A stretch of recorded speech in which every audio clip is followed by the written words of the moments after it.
Hey guys, welcome back to Freckle Face Finance, where we discuss personal finances open and honestly so that you can live the life that you deserve. So here is another unplanned video and I just really feel like I need to get something off my chest. So this is going to be a biggest financial mistakes story time type of video. So if that sounds like something that you're interested in, please keep on watching. Now, what makes this video so unfortunate and very sad in my opinion is that I know I'm not the only person that this is happening to. I think that my case is very unique, but I feel like what is actually happening to me is not unique. I think that there are a lot of scammers out there, and some of them hide behind big corporations and seem like they want to, help us, and in reality, they don't. So this is going to be my story time on how NELNET has screwed me over and is scamming me. So this story starts in October of 2022, and I am like a detailed note person, so I took notes, and so I'm just going to look at my notes and share that with you guys. So you're going to see me look over here at my computer a little bit, but that's just because I quickly jotted down some notes that I wanted to make sure that I touch on for this video. Hopefully it's not too long, but if so, it's worth it. So in October of 2022, you guys may remember when Biden was gonna pay off everyone's student loans. And so it was like a really big thing. There were a lot of news reports on it. A lot of financial gurus did videos and this and that on, getting your student loans paid off. I fell into that trap, and I know that it's not just me. I know that a lot of y'all fell into that trap as well.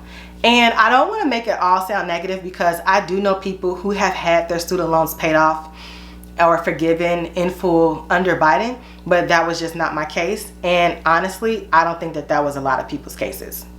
And so what makes this story even more crappy is that at the beginning of the story, I had 0 student loans. My student loans were completely paid off in full, and I had absolutely no student loan balance. And so in October of 2022, I decided, based off of research and what I thought was a good idea, which turned out to be a nightmare, I decided to request a refund for the money that I paid towards my student loans. And the reason that I requested that refund is because I was under the impression that Biden was going to pay off all of our remainder student loans if we met certain income and student loan requirements.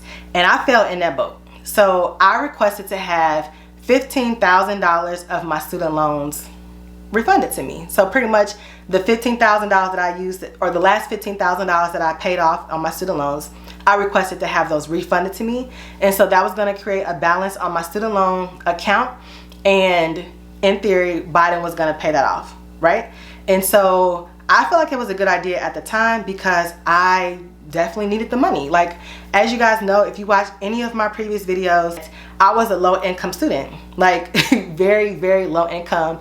I done got it out the mud. I've struggled for years, and finally I was in a place of financial independence, and I felt like this decision was going to catapult me into being, even with my peers, really, even with people who were not, at a financial disadvantage when they started life, right? So I thought that this was going to be a great decision, and then I was going to use that money to invest in a business opportunity that I had, because I wanted to start my own business. And so this refund was really going to benefit me, right? Which I think was the main point of the presidential candidacies, speaking on getting this student loans paid off, right? So I requested a refund. October came, December came, January came, and I got my refund. So they gave me $13,000 and refunded to me. And so my account still reflected, $15,000 that was refunded to me, but I only received $13,000. And so I called NELNET. That is who my servicer is. I called NELNET and I said, hey, you guys, have said that you refunded me $15,000, but I've only received $13,000. And so NELNET was telling me, oh, the check is in the mail. It's on its way to you, right? And so I said, okay. And they said, wait up to 6 months, which sounds crazy even when you think about that.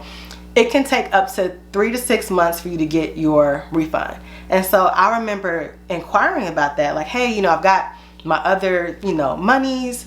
Why is this, last $2,000 taking so long?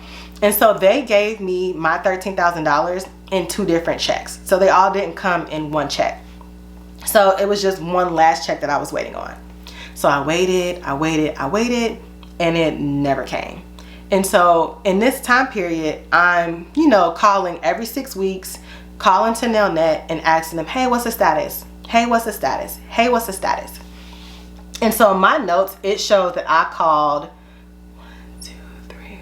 4 different times, right, y'all? And this whole time, they're telling me, oh, it's coming. Oh, we're so sorry, it just takes a long time. Oh, a lot of people requested refunds, it take a long time. And in this time period, y'all, my account is gaining interest, right? And I essentially owe NELNET $2,000 that I never received. And every time I call them, they tell me that it's coming in the mail. So one of the things that really sucks about this whole situation as well is that there is no transparency into this process.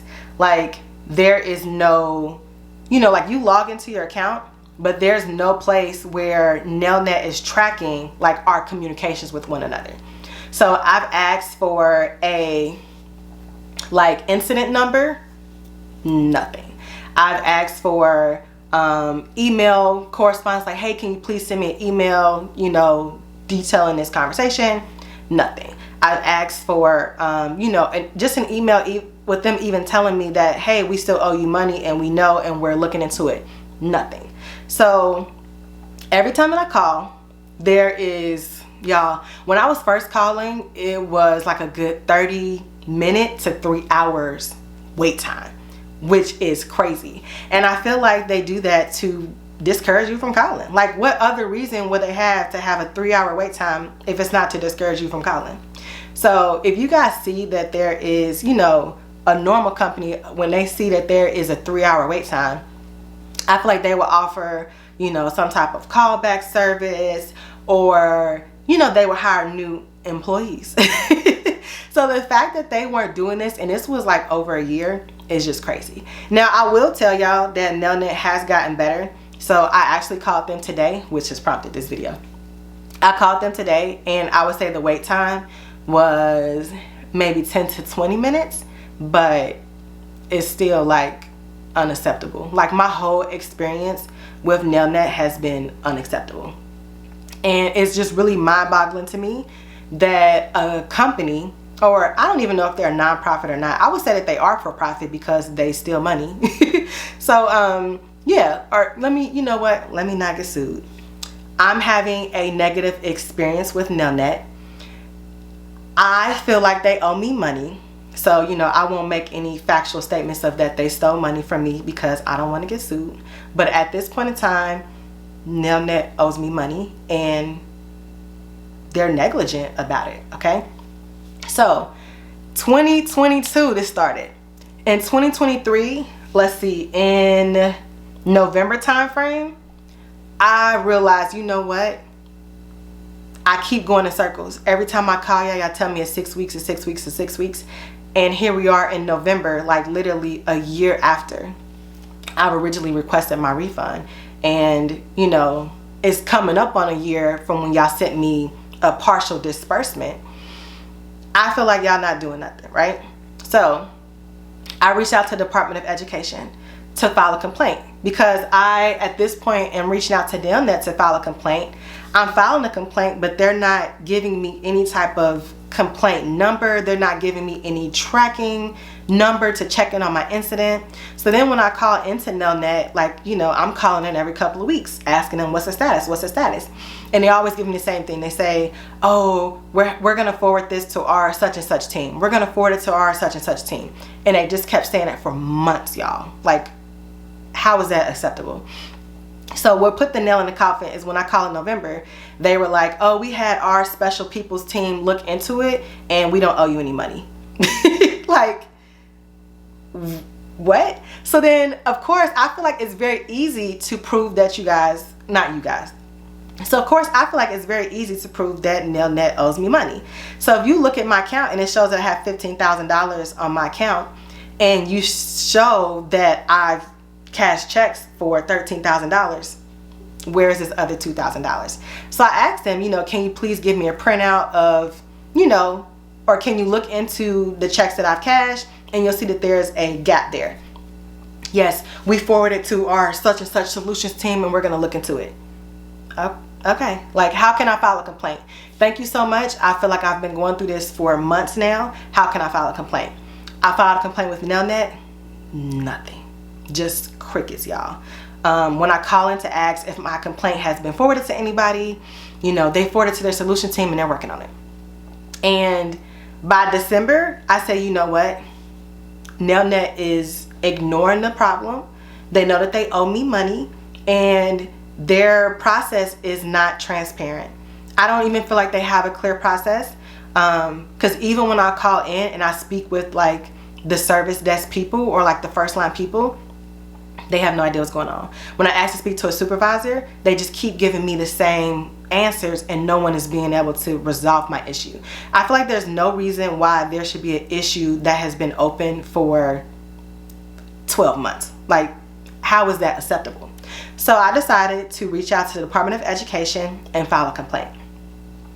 I filed a complaint with the Department of Education. You had to like create a username and password and let them know what the complaint is, where you think that you've been wrong, who your servicer is, blah, blah, blah, blah. So I filled out the form. I filled out the form in January, y'all.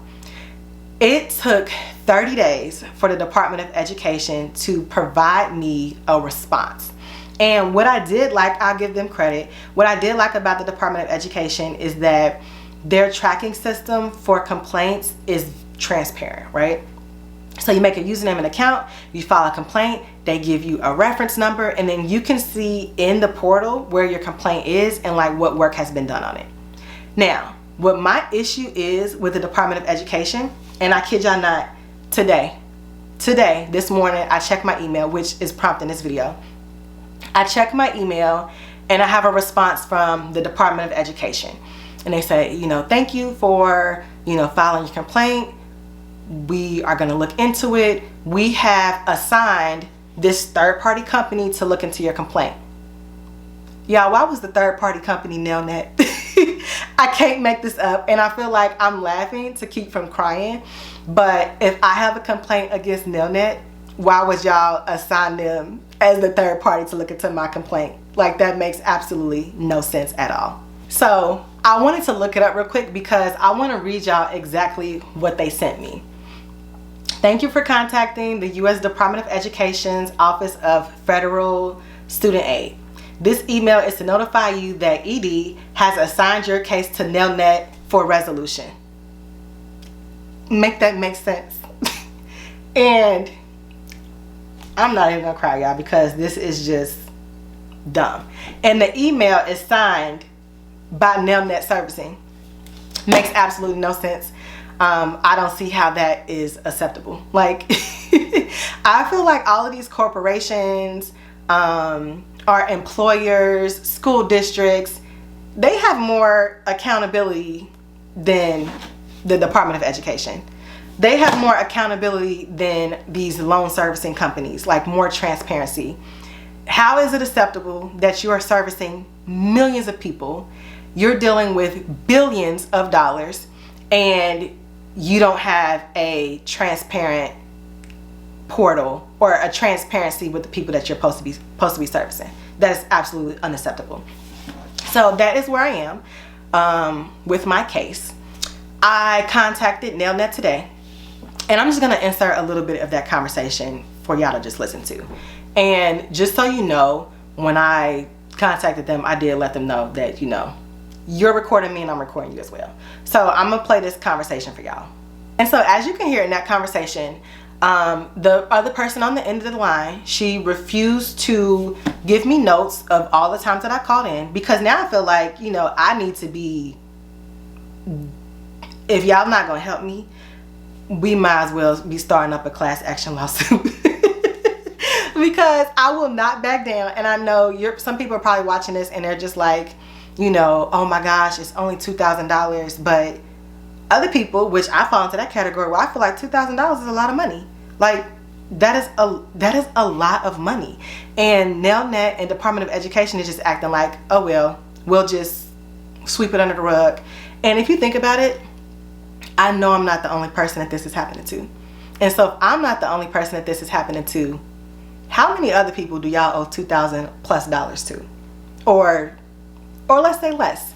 How many people do y'all owe money to? How many people have y'all been stealing money from? Well, we won't say steal. I don't want to be sued. How many people have a discrepancy in their account where they haven't received a refund? So, if this is you, please leave me a comment down below. If you think that this has occurred to someone you know, please leave me a comment down below. Like this video so it can be pushed out to a larger audience. Share this video so that other people can see it. Because I just don't think I'm the only person. And as much as I would love to feel like I'm unique and I'm special, I don't feel like that. I feel like this has been happening to other people and it's a scam. It's probably the biggest scam in America because it impacts so many people. Like, that is just crazy. So anyways, after that conversation today, I just feel like I'm not gonna give up and my voice is gonna be heard. I'm not gonna be silenced and just pushed off to the sideline where it's, we're gonna look into it. We're gonna look into it. Okay, y'all gonna look into it and I'm gonna look into it too. And you know what? I'm gonna raise the issue and I'm gonna push it out to a farther audience so that, we can show that this is a scam. So if you guys have made it this far, thank you so much for watching this video. Hopefully it's not too long and it was straight to the point, but I am dead serious. If this has happened to you, please leave me a comment down below so that we can bond together. I feel like we are definitely going to be more effective in greater numbers. And so, let's do something about it. As always, thank y'all for watching. I'll catch you in my next one.